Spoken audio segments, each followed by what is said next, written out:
Good afternoon and welcome to the Midday News. Here's what we have in the bulletin. 6 Munro College boys arrested for house break-in and larceny.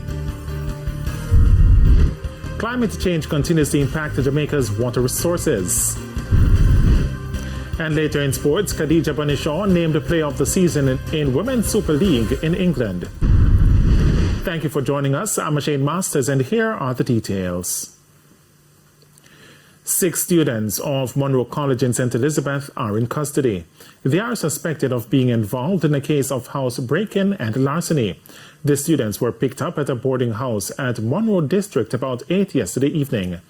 Acting on information, detectives from the Santa Cruz and Malvern police stations carried out a targeted raid at the premises where 8 flat-screen televisions were among items seized. It's suspected that the electronics were stolen from a nearby property.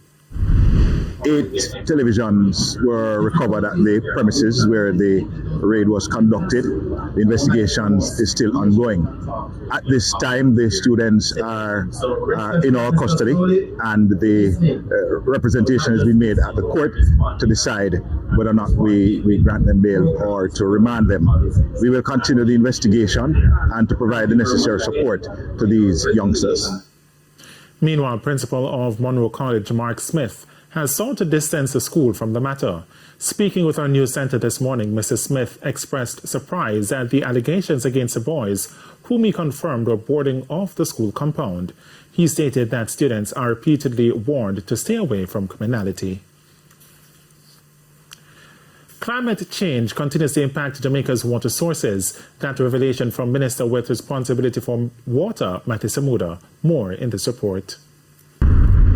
The government says it is facing a mounting challenge as the effects of climate change continues to rage on. Minister with responsibility for water, Matthew Samuda, made the disclosure on Thursday. He says the problem is further exacerbated by rising temperatures. The reality is that as a small island developing state, we are on the front lines of a changing climate, which is prompting changing weather patterns, which is making the issue of water provision that much more challenging. Because for coastal communities like Billy's Bay, the issue of climate change is real. It is a practical, real threat to the survival of citizens, to the survival of our way of life.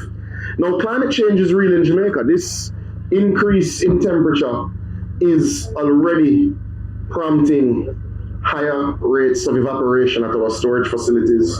It is already increasing the demand for potable irrigation and other water. We have a challenge. That challenge, the underinvestment in the country's water supply infrastructure for both potable and irrigation water. Mr. Samuda says that has been done over the last 4 decades. We're playing catch up now. We have steadied the ship. We have done a lot of work to steady the balance sheet of the NWC that has facilitated the space now to make unprecedented investments. But that still means we're playing catch up. I shouldn't have been the minister that is commissioning this system. This should have happened long before I joined politics. But I am happy that I was able to play a role in improving the space. So we have those traditional developing nation challenges. And then here comes climate change, an issue not of our own making, an issue caused by the developed world that has changed our weather patterns. We're already seeing loss of coastline. We're already seeing deteriorating soil quality. We're already seeing saltwater intrusion into many of our water systems, our wells, especially along the coast. We're already seeing reduced pollination rates. Mr. Samuda was speaking at the commissioning ceremony for a $180 million Hopewell portable water system in St. Elizabeth. The upgraded water system is expected to serve Billy's Bay and Fort Charles at the western end of the Treasure Beach Strip in the parish. In the meantime, Chairman of Jake's, Jason Hensel, says the commissioning of the pipeline will also bring greater economic benefits to the area as developers in the tourism sector will now seek to expand their businesses. Concerns this afternoon in St. Mary that a number of residents are drinking water that is unsafe for consumption. The matter was discussed during a recent meeting of the St. Mary Municipal Corporation. Amoy Harriet reports. There are roughly 44 water supply systems being manned by the St. Mary Municipal Corporation. Hundreds of residents in the parish heavily depend on this water, including for drinking. But shocking data from the parish's health inspector revealed the water is unsafe. Rupert Stevens is St. Mary's chief health inspector. For the month of April, a total of 15 drinking water supplies were collected, were collected and submitted to the National Public Health Lab for analyses. 6 samples were deemed bacteriologically safe, while 9 were deemed bacteriologically unsafe. And Mr. Chairman, at this juncture, based on the samples that were collected and analyzed from the St. Mary Municipal Corporation supplies, I must say that the department is quite displeased with the results. He listed the main systems of concern. And the supplies were Barneswood, Hunstown, Rose Spring, Mattock Spring, Toplinster, Northover, and Lydna. A couple of years ago, we crafted a comprehensive plan for the minor water supplies, and we would have met in this room, and we looked at the plan, and there was lengthy discussions and deliberations, and I think we agreed that we would have placed focus on the water supplies. So I think we need to go back to that. The corporation says it will be meeting in the coming days to discuss maintenance and chlorination of the water being supplied across the parish. Amoy Harriet, TVJ News. Meanwhile, the Portland Public Health Department is warning residents about consuming contaminated water. The parish's Chief Public Health Inspector Lorenzo Hume says there are 2 main supplies that are of concern. Shamela Pullen has the details. Troubled water. Over the years, the parish of Portland has been grappling with the issue of contaminated drinking water running through supply systems. Some residents are so used to this problem that they're now living with it. But Chief Public Health Inspector for the parish, Lorenzo Hume, is concerned. There is a concern that there are 2 untreated supplies that person think are okay, and we are saying to this council they are not okay. Note I said untreated supply, namely the Lennox and the Cooling Springs roadside supplies. The samples returning from the laboratory show that they had high fecal coliform in them. Mr. Hume, who was speaking at the recent sitting of the Portland Municipal Corporation's meeting, says persons in the affected communities were informed about the problem. They should take all the necessary steps to ensure that the water is treated since they continue to use it. Notwithstanding, Mr. Chair, the person says that it's the best water. We are warning that that's not the case.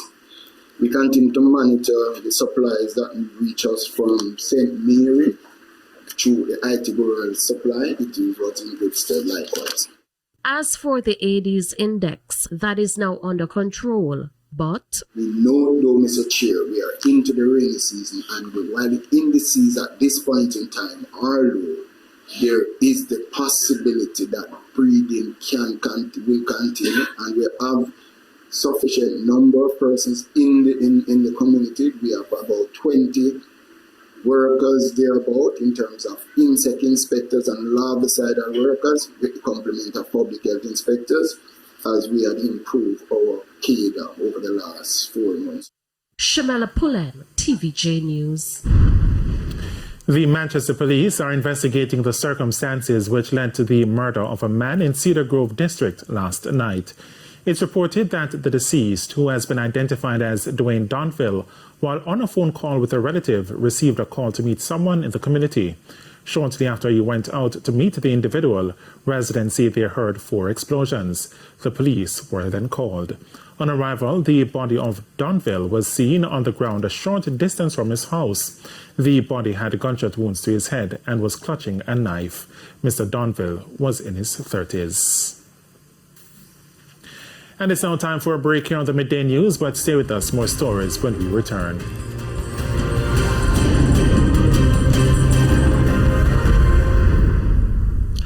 Welcome back to the Midday News.